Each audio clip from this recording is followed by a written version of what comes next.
This video will discuss the card build for the Sawbones in the Gloomhaven board game. The Sawbones is a heavily support character with numerous ways to heal your allies. The interesting mechanic explored in this class is giving your cards to other players.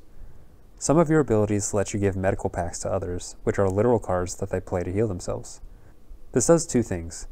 It heals them, but it also increases their hand size so they can go longer between rests. The medical packs can be used as default actions on the top or bottom as well. Playing Sawbones is best with a 4-person party and paired with certain other classes.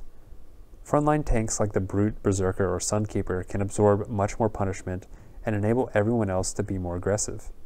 The Sawbones also helps low card classes or classes with lots of strong top actions. The first thing that comes to mind are the Summoner or Spellweaver, where they have recovery cards built into their kit to sustain their low card count and high number of lost cards. It also makes it so you don't have to pair your strong top cards with weak bottom cards. In addition to medical packs, Sawbones gets some permanent shields that he can put onto allies. The Sawbones can supercharge your other characters, so I'm going to lean into a full support build when taking cards. With that in mind, here are the cards I would take at each level. Level 2. Precaution is the support option and Hamstring is the offensive option. Precaution can give a medical pack or give a global shield, so for a support build I'm choosing Precaution over Hamstring.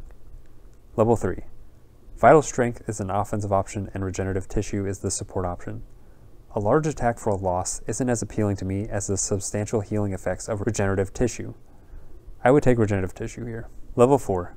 Blood Transfusion has 2 nice healing options, but Do No Harm can kill a common or elite as a loss, which is extremely powerful.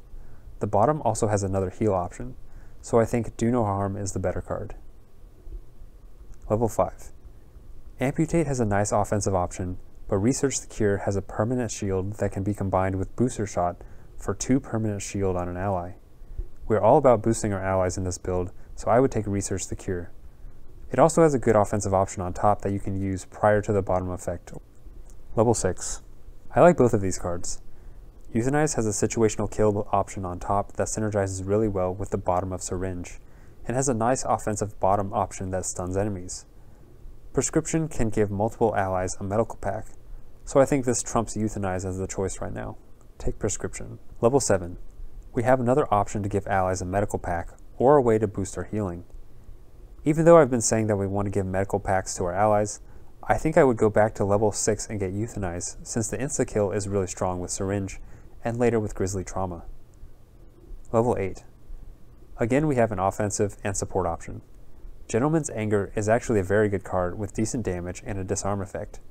However, Bedside Manner is a non-loss card that lets your allies recover cards, which is incredibly strong. I would take Bedside Manner here for the card recovery. Level 9. Starting out, I think Prep for Surgery isn't the greatest card.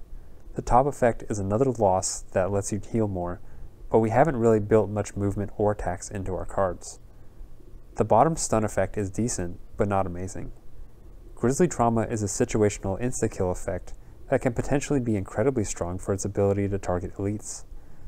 The way I'm reading the card is that the total amount of damage within the area of effect must be 10 for all the enemies to be killed. This card becomes more usable if you have a character like the Mind Thief that can move enemies around during their turn to strategically maximize the damage within the area. The bottom is also a good combination with Euthanize at level 6. Overall, I would take Grisly Trauma for its consistent bottom effect, and you can use the top if the situation presents itself. My final build is First Aid, Booster Shot, Syringe, Precaution, Do No Harm, Research the Cure, Prescription, Euthanize, Bedside Manner, and Grisly Trauma. Thanks for watching, and I'll see you in the next video.